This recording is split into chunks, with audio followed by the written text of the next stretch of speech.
a young mother in training to be a police officer. But no one saw this coming. It was the worst day of our life. It's video you'll only see on the Shade Room. After a full day of teaching, her police instructor pulled out a gun, shot her in the chest, killing her. Her attorneys say he was joking around with the group and thought it was his training gun.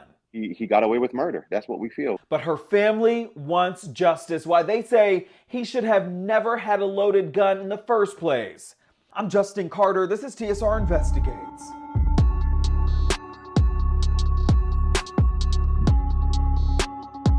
All Marissa Mannion ever wanted to be was a police officer, and she finally achieved that dream in February 2022 when she was hired as a special officer at the Anacostia Neighborhood Library in Washington, D.C.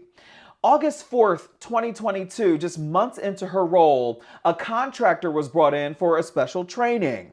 The class went fine, but as soon as that class wrapped, the unthinkable happened. This was released exclusively to the Shade Room, a video inside a training room at the library. Around 3:30 p.m., you can see Mannion and her colleagues were socializing. They were wrapping up their session for the day. Before they all went their separate ways, though, they took a group photo. Look closely on the far right. That's 60-year-old Jesse Porter, a retired Metro DC police officer. There's no audio, but court records show that Mannion interrupted and told the group that she needed to take her face mask off for the photo.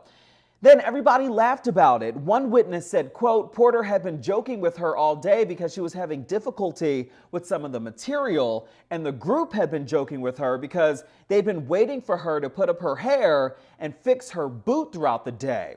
They were having fun with it. She was laughing and we were joking, end quote. Back to the video. They reassemble for the photo, but then you can see Porter step out and fire his loaded 9mm Glock pistol. We edited out the shooting itself. It's really too graphic to show, but afterward you can see Mannion grab her chest and fall to the ground while some of her colleagues rush out the door. You can see Porter is visibly upset. He puts his hands up before rushing over to check on Mannion. One witness heard him yell, "Damn, damn, damn."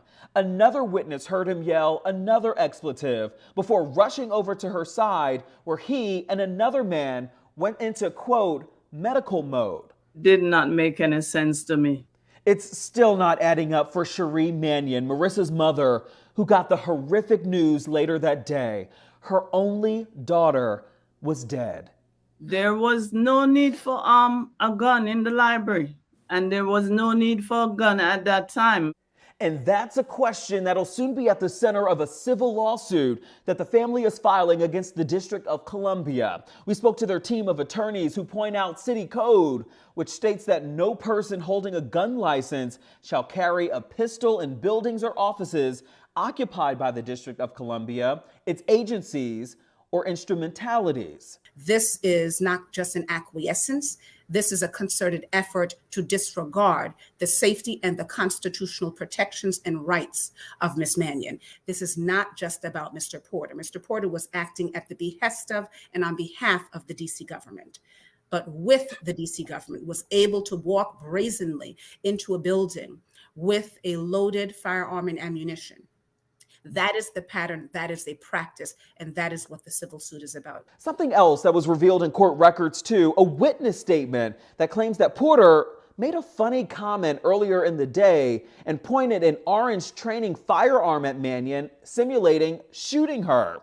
The witness stated that they appeared to be playing around as she knew him for about a year and knew him to be playful as to not make the training, quote, dry.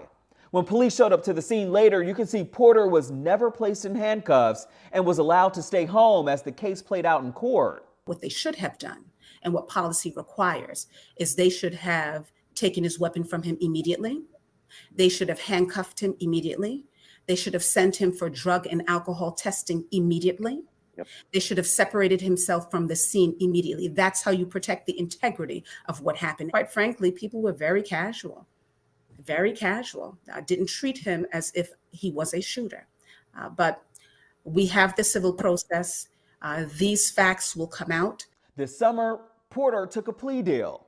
A plea deal of involuntary manslaughter And that was something I can tell you that the family vehemently objected to and made those objections very clear. Mr. Porter was sentenced to the very bottom of the guideline, the 36 months that you referenced. The deal is lighter than the second-degree murder charge that a grand jury originally called for. He had a weapon. He pulled it. He deserved more time than 36 months. He deserved, honestly, life in prison to my family. Oh, God.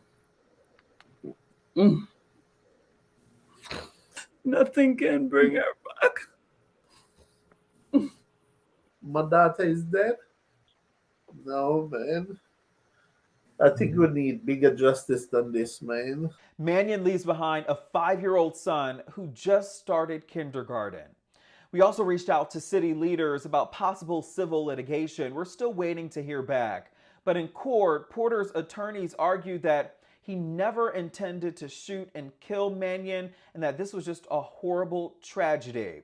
We're also told that they asked the judge for leniency for him based on his lack of criminal history and his 33 years in law enforcement. The judge did take some of that into account, justifying that 3-year sentence for him, and said that he believed that Mr. Porter was deeply and genuinely remorseful for what he did.